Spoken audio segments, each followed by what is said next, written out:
What's up guys, it's Josh from KeepItTechie, and today I wanted to do a quick video showing you guys the tree command.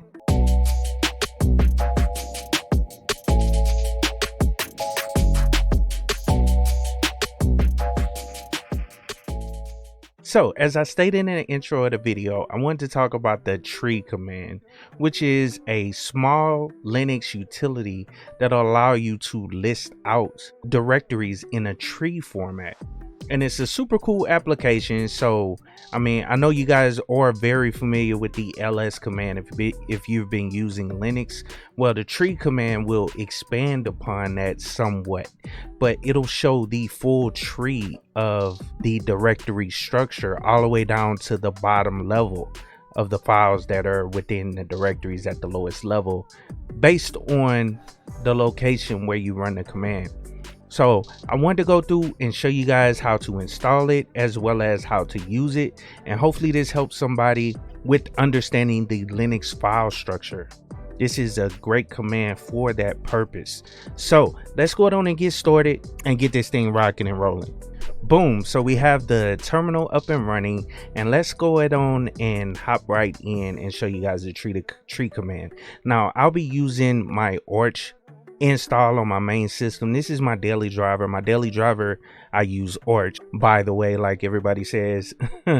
But let's go on and install it, and the package is actually in the main repository on Arch Linux, and it's also in the main repository for Ubuntu and majority of the Linux distributions out there. You can install the tree command, and it doesn't come by default. You have to download it and install it, because it's kind of like an extra utility that expands upon the commands that are built into the Linux operating system. So let's go ahead and install it. We all know how to use the pacman command. So if you've used any Arch based distribution, then pacman, you understand that pacman is the package manager. So let's go ahead and install it right now. So the command to install it is basically sudo pacman -s and then the package name, which is tree.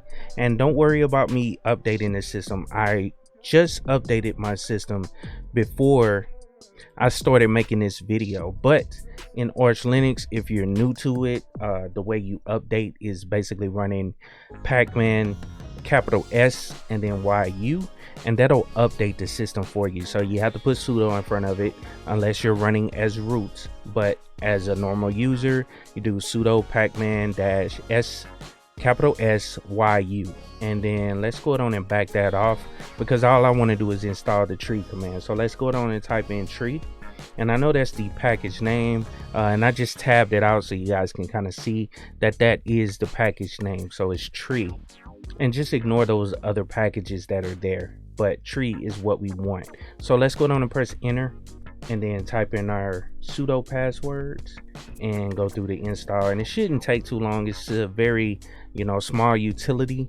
So and as you can see, it only took a couple seconds. So let's go on and show you guys how to actually use it, and let me clear the screen so you guys don't see all that and it kind of jogs up the screen. But the tree command, one thing I want to do is show you guys a directory structure that has a whole bunch of files and a whole bunch of space as well. It takes up a whole bunch of space on my system, and that's the actual directory where I keep all my ISOs. So I'm gonna cd to that directory. So let's go cd documents, and then operating systems, and then I'll stay at that level. But the first way I want to run this command is basically just running it normally. And before I do that, I typically show you guys the man page. So let me go down and do that right fast before I hop into it. So let's go man tree and press enter, and let's read a little bit about it. But it basically states tree lists contacts of a directory or contents of directories in a tree-like format. And then here is the synopsis. This is basically how you actually run the command. They have a whole bunch of options, and I'll show you guys a few once we get to the demonstration, or get back to the demonstration. But let's read the description. It says tree is a recursive directory listing program that produces a depth indented listing of files, which is colorized ALA Directory color is the ls color. Environment variable is sets, and output is to tty. With no arguments, tree lists the files in the current directory. When the directory arguments are given, tree lists all the files and or directories found in the given directory, each in turn. Upon completion of the listing all files directories found, tree returns a total number of files and directories listed. By default, when symbolic links are encountered, the path that the symbolic link refers to is printed after the name of the link in the format. So basically what that is explaining, that when you run across symbolic links, it'll show you guys the name of the actual file and then the full path with the arrow between it. So makes sense. Just like anytime you're listing out any other linked paths or symbolic links. So that's how it handles it as well. And so that's pretty much it. I'll go down and show you guys how to actually run this command, but these are all the options. You can go through and check them out for yourself, but I'm gonna show you guys how I actually use it in the ways that I've used it in the past. So first way, like I stated, if you run tree by itself without any options, it'll basically run the command on the working directory. And as you can see, we're in that operating system directory. So let's go down and run tree now, and it should show us everything within that directory. And so as you can see, this is the final results. At the bottom it says 7 directories and 84 files. And if we scroll up, you'll see how it puts it in a tree format. So, and basically, as you can see, it starts off with the main folder. So we got the Linux folder, and then I have a whole bunch of Linux ISOs within that folder, and then it breaks out even further. So if I have like another folder, it'll show you a couple files underneath that folder. Like this is a Kali Linux folder, and it has the ISOs underneath it. So that's what I meant by it actually going down to the lowest level of the file structure. It'll go as far and as deep as the file structure is on the directory that you're looking at. And then also I had a main folder right here that says Microsoft, and there's a Win10 ISO, as well as another ISO or Microsoft Windows ISO that I have here, and that's mainly for testing purposes. But anyway, that just goes through and show you how the tree command actually works. So that's super dope. And then one thing about it, just like any other command, you can specify the location. So I wanted to show you guys that as well. But let's say you want to run the tree command on a specific file directory or directory, then we could type that in after it. And then let's say it's a directory that's owned by someone else. Well, if you have sudo access and if you have permissions, you can run the tree command using sudo. So I'm actually running sudo tree, and then I'm gonna run this actually on the etc directory. And actually let's do et just to make it simpler. Let's well, I don't have Apache on here. I'm trying to see what else I have on here that might be of interest. Let me just run it on the etc directory. That's fine. So let's go down and press enter, and then we can type in our password for it and go through the structure for the etc directory. And as you can see, you have 169 directories and 1416 files. So if you go through here, this is all the configuration files for everything that I have installed on the system. And as you can see, these are some of the links that I was talking about. So if it's something that's a symbolic link, that's the way it'll show. It'll show the full path to the actual file to the right, and then the actual file name, you know, with the arrow in between it. So that kind of breaks that out for you as well. But anyway, that's basically kind of what I wanted to show you guys.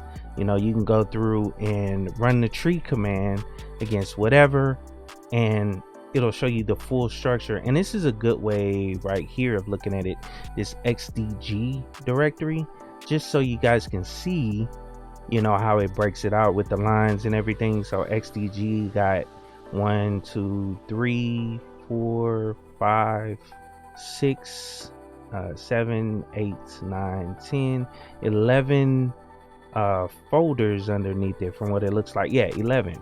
And so under that folder you got 11 folders, and then you got files in each one of those folders. Well, not each one of them, but some of those files are under there, you know, and it breaks it all the way down to the lowest level. Now let me go down and run it against this folder again, but this time I want to show you another option. And actually I'll run it against my home directory just to make that a little bit more simpler, but so you guys can actually see my dot files or my hidden files. And it's just like the ls command or the any other command like that. If you put -a, that'll include dot files or hidden files, so it'll basically show you the full structure, including our hidden files and everything underneath it. So let's run that against my home directory, and actually let's cd out of this operating system directory, and then let's clear the screen and let's run it against my home directory now. So let's go tree and then -a, and like I stated, it'll run it based on the working directory that you in, unless you specify a different directory. So right now I'm within my home directory, as you can tell by the tilde, so it'll run against my home directory. So let's run tree -a, and this is going to be kind of long because I have a whole lot of stuff in my home directory, obviously, and most people, you know, do have a lot of, especially if you installed a lot of data, and also, you know, all the files underneath your home directory.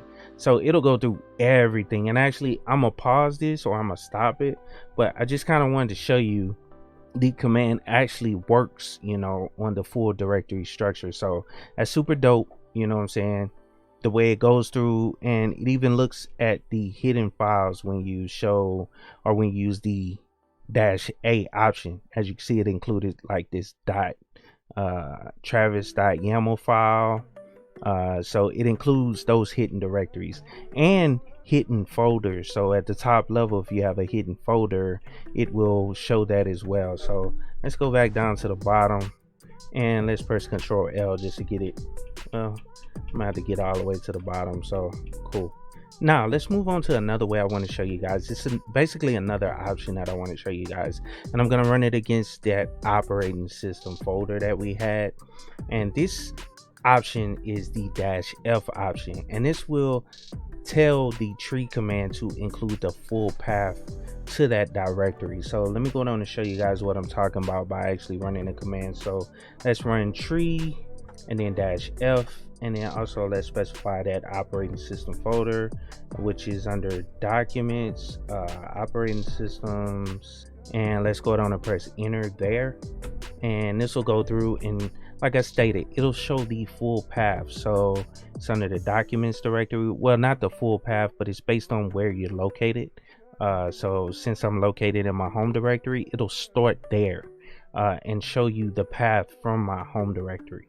So if I was like in the root directory and I did this, then it'll show all the way from root. So let's actually run that right now just to see. Let's cd to root and press enter, and that lets me know I'm in the root directory. So let's run that same command but against the operating system directory again. So let's type root home Josh and then documents operating system. Cool. So if we run that again, you'll see that it pulls in the full path. So it's all depending on where you start running the command from and the location that you're trying to run the command against, really. So if you're running it for a specific command, it's going to use the location that you're at, and it'll list out the full path from that location. So I want you guys to understand that. Now let's go down and clear this again, and I also wanted to run this against a that same directory. And actually, let me cd again so we can get back to the home directory.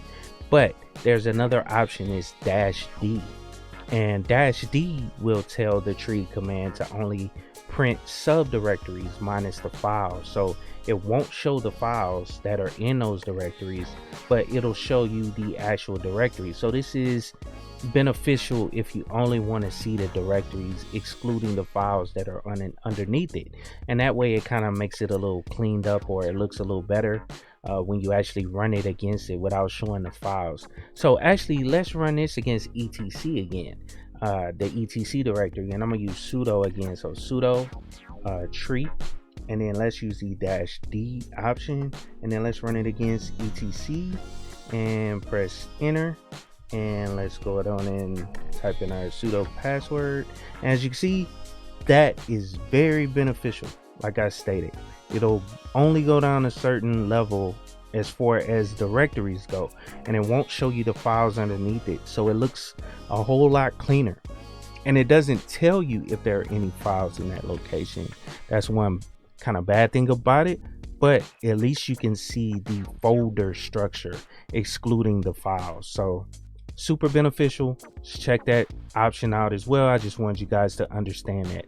As you can see, the final results down here at the bottom, the total results is 169 directories, and it doesn't count the files out for you. So now let me quickly show you guys another option, and I'll show you guys this based on the etc directory again, but it's another option that you use. Is basically the -L or capital L option, not lowercase l, but capital L option. And this will tell Tree to list a certain amount of directories deep. So like for instance, this directory right here, as you can see, this structure right here in the XDG directory, you have directories underneath that directory, and then you have directories within those directories. So let's say you only want to look at the second level and exclude any levels that are lower than 2. So we can run the -capital L option, and it'll exclude that.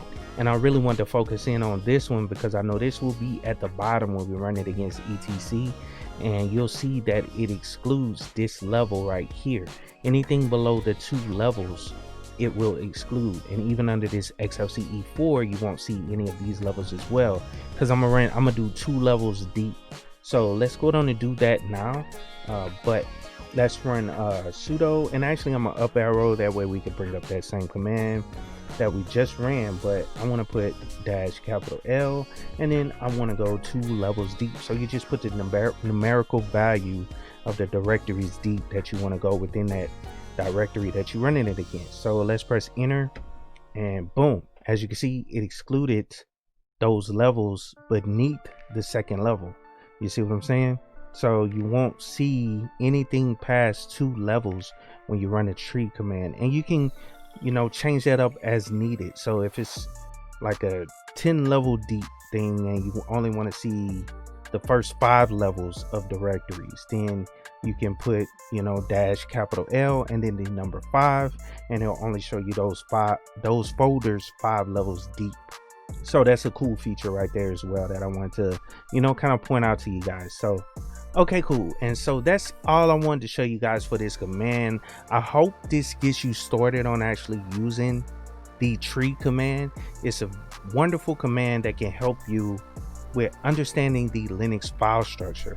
And so that's why I mainly wanted to do a video on this, and I typically break things down so that people that are very new to Linux can watch the video and have a clear understanding of how to actually use these commands, and just show how easy they are to actually use once you understand man pages for 1, and then the options for 2. And then once you get those 2 things down, just understanding that most commands in the Linux operating system has a man page with basic instructions on how to actually use the command, and then reading those options that are underneath it that will allow you to use the command to its full potential, then you'll have a way better understanding of running commands within the command line, and you don't have to do everything by memory.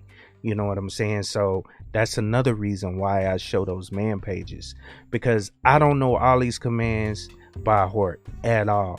I typically have to go to the man page to figure out how to use them every single time I get into a system and I need to handle something specific. The only thing you want to kind of start remembering is the commands and what they actually do, so you can know what command to actually use based on the situation that you're facing at the moment.